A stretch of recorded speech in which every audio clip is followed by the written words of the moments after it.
Defar R100 Tidiane Sey Camara moom moo doon jéem a jouer en ligne de attention la frappe un tir très molle capté par Ousmane Sy. Ousmane Sy joué très vite pour Cheikh Gueye, récupéré par Matar quel match de Matar, très à l'aise techniquement et très intéressant dans la pointe de l'attaque, très généreux dans l'effort. Guelwaar ñoom ñooy jéem a jouer noonu par Papa Faye mais ballon vite récupéré par Sidi Niang dans l'entrejeu. Attention, jeu dangereux de Zal Diouf.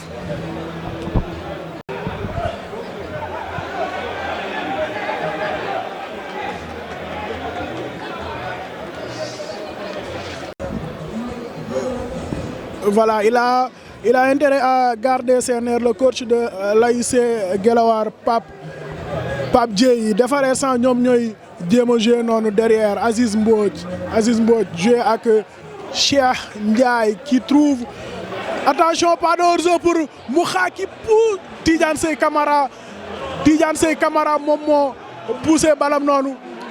maa ngi ko doon wax sànq le coach de l'AIC Guelwaar il a intérêt à garder ses nerfs parce que yi muy def nii day tax bon arbitre bi du ko siffler sax laay wax. Defar R100 ñoom ñoo doon jouer noonu récupérer bal bi par Maktar il se bat Maktar et il commet une faute voilà moom laa doon wax sànq donc arbitre bi.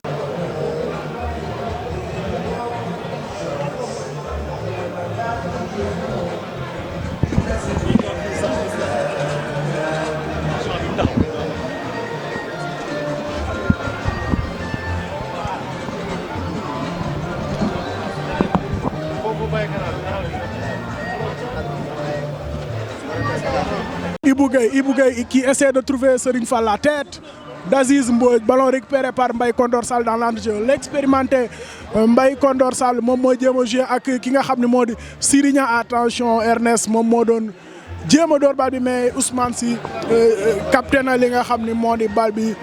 Cheikh Raoul gis nañ première période boo xam ne R100 ñëw na jiital Guelwaar daal di pousser égaliser en penalty mais malheureusement.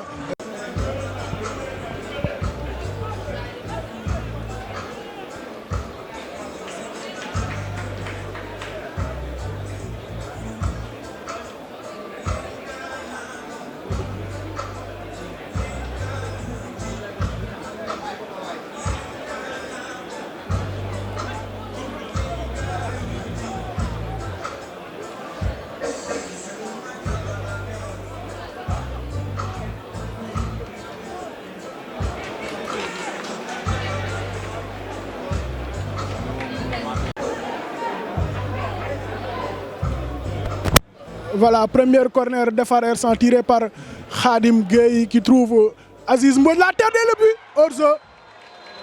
Heureusement pour l'AIC Guelwaar, l'arbitre qui signale un hors-jeu.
voilà Matar moom mooy jéem a joué une deux ak Cheikh Gueye Matar ballon récupéré par Mbaye Kondor Sall toujours bien placé Sidi Niang moom mooy jéem a joué waat noonu ak Mbaye Kondor Sall qui relance Zal moom mooy joué waat noonu il perd le ballon très vite les joueurs de l'ASC Guelwaar Thiombe moom moo doon jéem a joué waat ak ki nga xam ne moo di Ibou Gueye Souris est-ce qu'il va centrer? Oui, mais c'est un ballon qui sort en touche.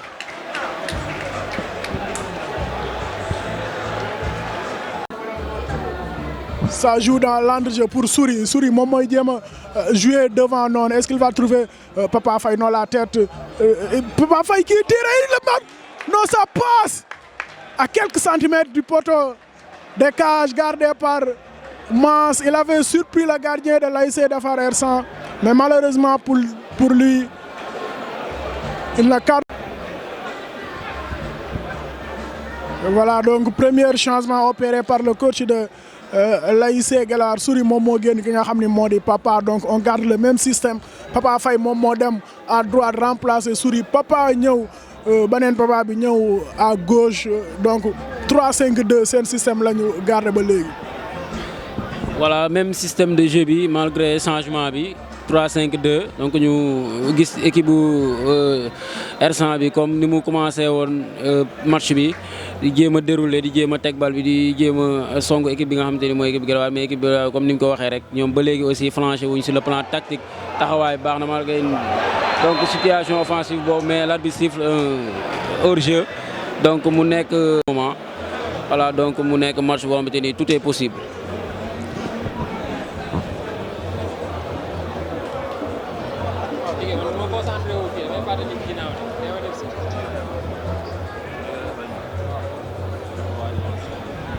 Voilà Ousmane moom mooy relance noonu pour essayer de trouver ki nga xam ni moo di Mactar la tête de Mbaye Kondor Sall.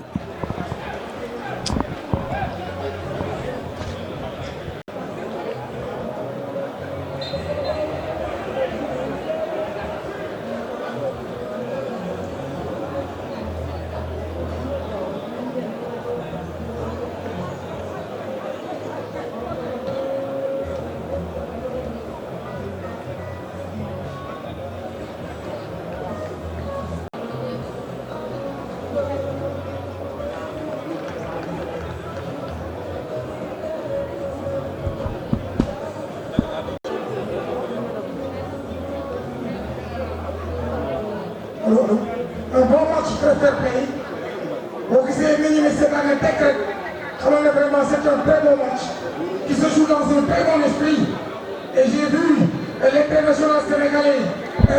R100 ñoom ñooy jéem a jouer noonu si côté droit est-ce qu'il va centrer pour Tidiane Seye Camara une demi il perd le ballon récupéré par les joueurs de l'ASC Guelwaar Cheikh Gueye moom moo ñëw si entre-jeu bi récupéré bal bi pour Serigne Fall il perd encore le ballon Cheikh Gueye qui essaie de jouer pour Tidiane Seye Camara mais ballon récupéré par Ousmane Sy qui relance très vite par sur Papa Faye moom mi changé léegi côté jóge côté gauche dem côté droite ginnaaw bi ñu génnee ki nga xam ne moo di Souris Papa Faye quelle passe de Papa Faye mais la sortie de Mass très intelligent lui aussi très belle lecture de jeu Mass qui relance très vite pour Karim qui joue avec Khadim il temporise les joueurs de Defar R100 Mbaye Kondor Sall qui essaie de trouver Tidiane Seye Camara mais la tête d'Ernest le défenseur de Guelwaar Cheikh Gueye qui récupère le ballon il joue avec Mactar mais il perd lui aussi le ballon récupéré par Khadim Gueye qui joue avec Sidi Niang qui essaie de trouver en profondeur Mouha mais c'est un ballon qui va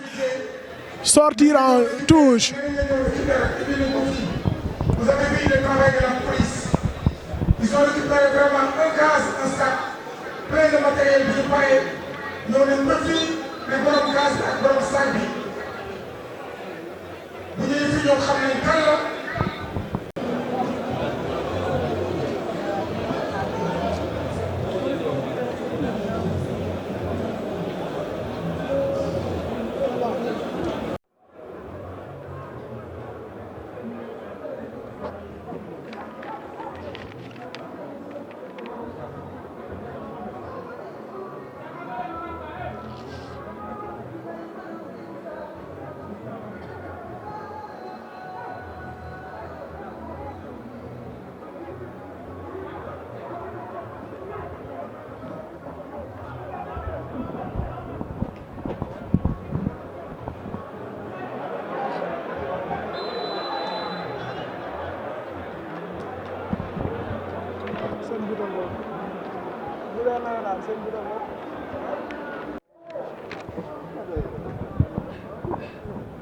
...70 minutes de jeu et toujours un but partout entre Defar R100 et Guelwaar. Donc, programmation des rencontres préliminaires de la Coupe du maire édition 2019 à l'hypothétique de la nuit. Première heure, Djoko de Moussante contre Djantibi. Et en deuxième heure, Mbourgui contre Guy Sombel. Toujours à l'hippodrome Diomoko du Diop. Le samedi, première heure, Sud Estade face à Réveil à 15h. Et Djambar contre Guigui en deuxième heure. Et dans la nuit, Djoum face à Harlem. Et Espoir contre Club culturel de Grand Thiès. Dimanche 4 août, toujours à l'hippodrome Diomoko du Diop. Dans la soirée à 15h, EB Juju face à Bantous en première heure. Et en deuxième heure, Khalay Sampate, Étoile Filande. Toujours un but partout entre Defar R100 et l'ASC Guelwaar. Toujours un but partout ak match bu commencé di endormir un peu parce que dafa am ay coupure de jeu yu bari ak ay ndax ay faute ak ay yenn gestes yoo xamante ni gestes de fatigue la peut-être. match bi ñëwee ba tollu fi. waaw peut-être aussi ça leur sourit loolu lu leen faral di ñu koy def muy réussir la mais est-ce que ça va passer tous les jours donc parce que aussi ñu ngi casser seen rythme match bi mi ngi son dernier mot ñoom it ñi ngi continuer gis nga offensivement ni ñu taxawee ils ont presque 4 joueurs ci moitié de terrain wu R100 donc ce qui veut dire que ni ñoom aussi delluwuñu ginnaaw ñi ngi taxaw di xaar di jéem a exploiter la moindre situation pour jéem a dugal donc à R100 aussi de faire gaffe de faire donc très attention si ci li muy def. On voit que R100 joue facile ñu ngi jéem a jouer si seen moitié terrain jéem a monopoliser li nga xam ni moo di bal bi mais on voit très bien que équipe bi nga xam ni moo di Guelwaar mu ngi répondre physiquement ba léegi aussi ñu ngi présent même temps bi fi mu toll ñu ngi jéem a garder li nga xam ne moo di seen schéma tactique ba léegi désorganisation amul si li nga xam ne moo di seen système de jeu. Tu as bien vu Madické donc mooy li ñu doon wax depuis le début donc discipline tactique bi ci équipe bu Guelwaar bi c'est quelque chose de très important parce que boo xoolee sur le plan tactique boobu ba léegi équipe bi R100 bi amul fu mu ko jaar sur donc ci bii bi ñu dugal sax boo xoolee ci perte de balle Guelwaar bi ñu def lañ exploité mais boo xoolee taxawaay bi boobu ba léegi rien à dire je pense que donc c'est une bonne mise en place tactique boo xamante ni mi ngi poser d'énormes difficultés à l'équipe de R100. Voilà Guelwaar ñoom ñooy jéem a jouer à l'avant Serigne Fall très bon en pivot Serigne Fall gros big match de Serigne Fall Cheikh Ndiaye moom moo doon jéem a jouer ak Tidiane Sey Camara non Mouha plutôt mais c'est un ballon qui sort en touche.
Voilà, à noter aussi que Dekendo sorti par l'ASC Grand Thiès sur le score d'1 but à 0 et R100 à ce moment tenu en échec par Guelwaar sont les deux représentants de la région de Thiès pour les phases nationales de l'édition 2019 qui se tiendra à Louga.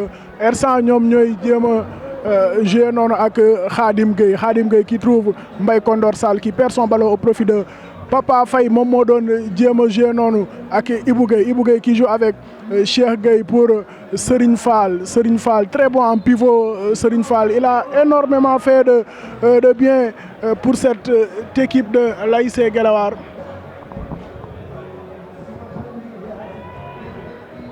Voilà Cheikh Gueye moom mooy jéem a jouer noonu ak le nouveau entrant Papa son petit frère Papa il se contrôle centre en mouvement de Papa, ballon capté par Mass. Il va jouer très vite pour Khadim tout seul dans son couloir. Khadim moom mooy jéem a yéegal bal bi, il trouve Mbaye Kondor Sall pour le nouveau entrant aussi du côté de Defar R100. À noter aussi que Aziz jël na léegi place Matar moom mi nga xam ni dafa blessé léegi. C'est un corner concédé par Papa pour l'AIC Defar R100.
Est-ce qu'il va frapper? Cheikh Gueye, il réplique derrière. Cheikh Gueye, il avait l'opportunité de frapper au but.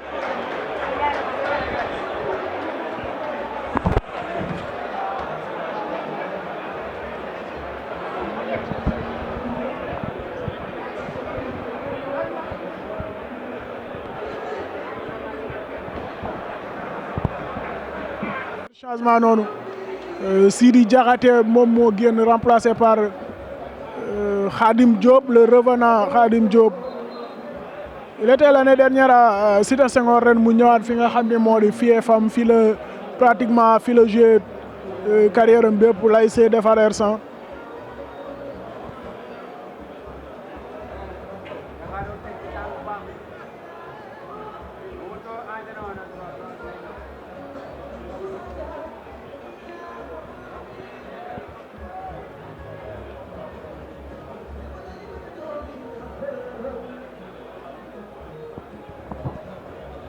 Guelwaar ñoom ñooy jéem a jouer noonu. Karim moom moo dégagé bal bi noonu. Karim encore qui dégage le ballon retombé bi. Est-ce que Ernest wala Zal Diouf? Ernest moom moo récupéré bal bi noonu. Est-ce qu'il va répliquer derrière? Oui, il joue avec Zal Diouf. Attention, pas d'erreur dans la défense. Zal Diouf moom moo génne bal bi et en touche.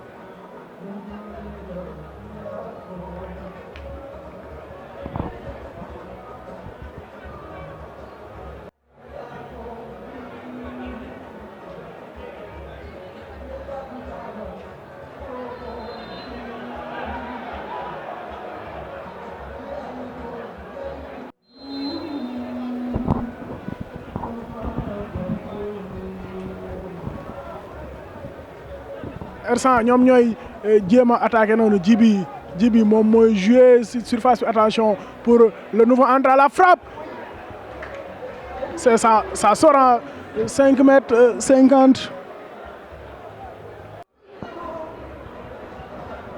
Ousmane moom mooy jéem a dégager noonu. On joue les 5 dernières minutes de cette rencontre entre Guelewar et Defar R100 est toujours un but partout. But marqué en première période par Mouha, égalisation de Serigne Fall et on le rappelle, penalty manqué de Souris dans les toutes dernières minutes de la première période. En tant que coach côté Defar R100 mais aussi côté Guelewar en tant que coach à ce moment du match lan nga leen di wax. Moi je dem noonu di songu alors que temps bi ki des bareetul ay 5 minutes la fait soo bàyyee espace ci ginnaaw rek mën na la coûter cher après donc nañ gën a concentré wu soo mënul am but aussi nga sécuriser derrière donc dem tiro bi foofu moom peut-être dañuy wax chance bi bari na ci mais tamit ñu jéem a concentré wu gën a am détermination rek assurer geste technique bi nga xamante ni mooy penalty bi. Voilà donc Guelewar maa ngi gis le deuxième gardien moom mooy préparé pour dem échauffer sûrement changement bi nga xam ni coach Guelewar bi dencoon na ko peut-être moom moo gën a nekk à l'aise si li nga xam ni moo di tiro bi que premier gardien bi Ousmane gisoon nañ ko contre Tunisie attention Aziz moom mooy jéem a jouer noonu Cheikh Gueye très en vue dans cette deuxième période Cheikh Gueye qui décale pour Papa Faye, est-ce qu'il va centrer? L'arbitre ne bronche pas. Si, coup franc en faveur de l'ASC Guelewar.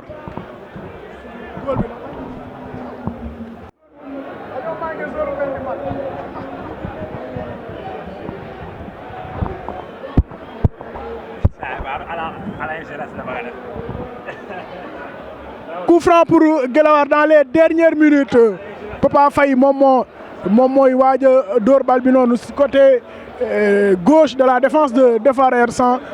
Papa Faye arbitre bi mu ngi jéem a defar li nga xam ne moo di biir di leen rappeler règle yi bañ a yëkkati loxo yi si kaw pour indi li nga xam ni moo di penalty. Arbitre bi mu ngi jéem a jox est-ce que bu gisoon le numéro 2 Papa Faye bu ko taajaloon fii Papa moom mooy jéem a doon directement très bien tiré par Papa mais Mass qui a boxé le ballon en corner.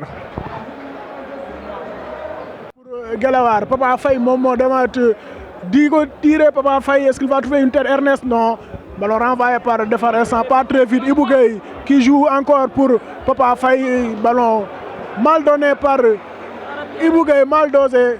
R100 ñoom ñooy jéem a récupérer bal bi noonu pour jouer en tout cas les deux équipes qui jouent leur va-tout pour essayer de marquer le deuxième but si précieux pour bañ a dem li nga xam ni moo di tiro bi. Guelewar ñoom ñooy jéem a jouer noonu Amenda moo dégagé bal bi pour Karim moo ko récupéré waat dans l'entrejeu. Cheikh Gueye pour le deuxième ballon, la tête de Aziz manqué. Mbaye Condor Sall est toujours là pour dégager le ballon. Tidiane Sey Camara moo jéem a jouer avec son attaquant Khadim Diop, le nouveau entrant qui essaie de trouver Tidiane Sey Camara.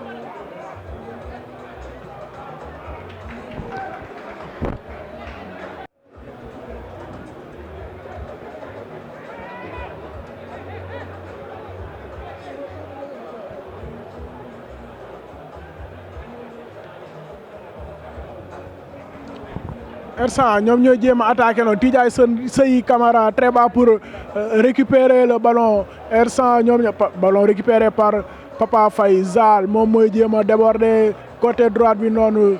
Très bonne sortie de Zal qui obtient une faute.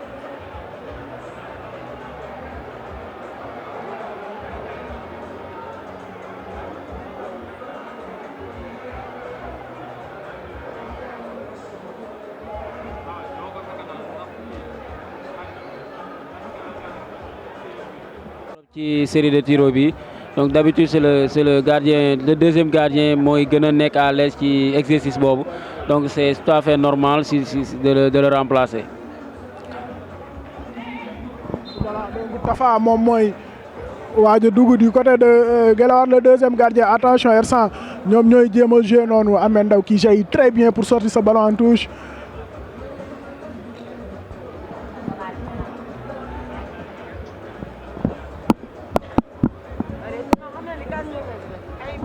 Cheikh Gueye pour Tidiane Sey Camara.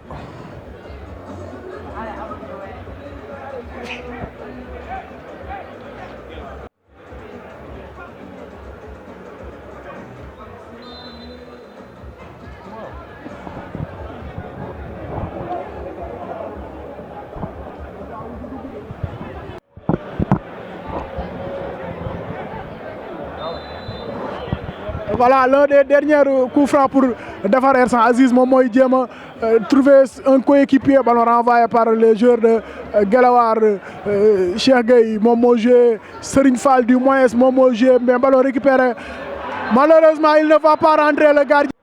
Voilà c'est donc fini ici au stade Lat Dior de Thiès entre l'ASC Guelwaar et defar R100 un but partout je le rappelle ki nga xam ne moo di Mouha moom moo permettroon R100 mu dugal à la 15e minute de jeu ki nga xam ne moo di Serigne Fall daal di égaliser pour Guelwaar et on le rappelle toujours Souris daal di manqué son penalty juste dans les dernières minutes de la première période donc on s'achemine tout droit vers les tirs au but entre ASC Guelwaar et defar R100.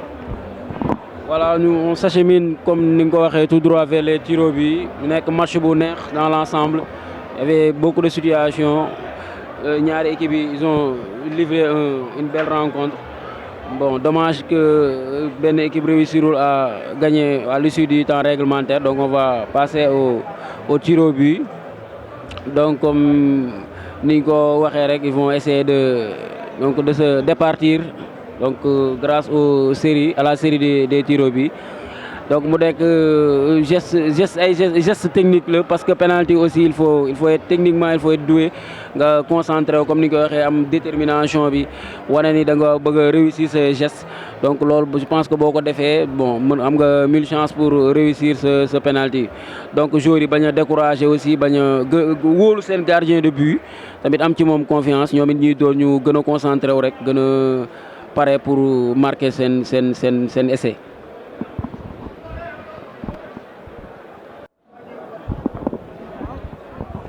Voilà tir au but entre Guelwaar et defar R100 comme li ñu nga waxee chance la mais il faut réaliser le geste parfait Mbaye Kondor Sall moom mooy door du côté de R100 il tire et il marque 1-0 en faveur de defar R100.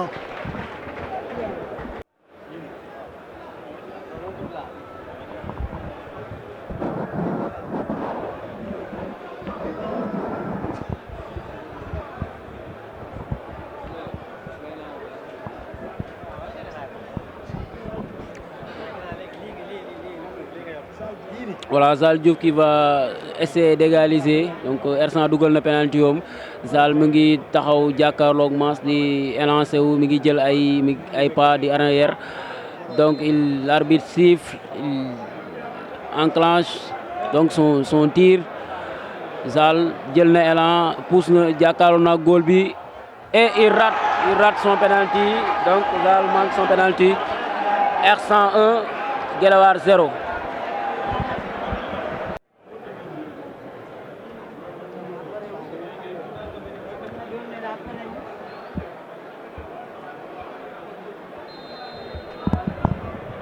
Voilà Khadim Diop moom mooy door deuxième tiru defar R100 lui aussi c'est un tireur il tire et il marque magnifique penalty de Khadim Diop 2-0 en faveur de defar R100.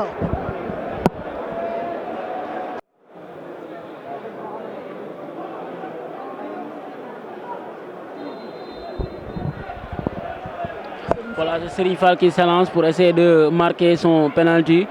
Donc jël na élan mi ngi ñëw vers le ballon il tire et marque attention le ballon est tombé sur la barre transversale il rate son deuxième penalty donc R100 qui prend une avance considérable. moom mooy door pour marquer le troisième penalty de R100 il rate complètement son tir Tidiane Sey Camara toujours 2-0 en faveur de l'ASC Defar m'a manqué son tir.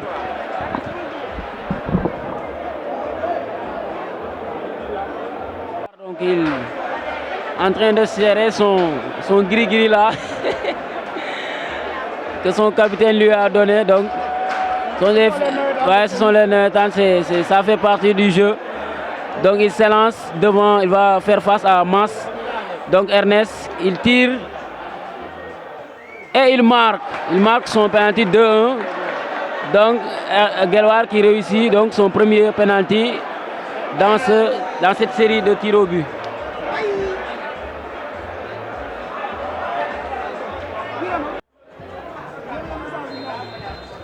Voilà, R100 ñoom ñooy door seen quatrième tir. Khadim Gueye, le latéral gauche de l'équipe de Defar R100, il se lance, il va tirer, est-ce qu'il va marquer le troisième penalty? Oui, contre-pied parfait de Khadim Gueye, 3-1 en faveur de Defar R100. Donc R100 qui a marqué son troisième penalty, donc 3-1. Guelwaar qui va essayer avec son quatrième penalty, c'est Ibou Gueye, s'il rate. R100 marque, c'est fini, il se lance et marque un joli penalty. Contre-pied parfaitement, en tout cas réussi par Ibou Gueye.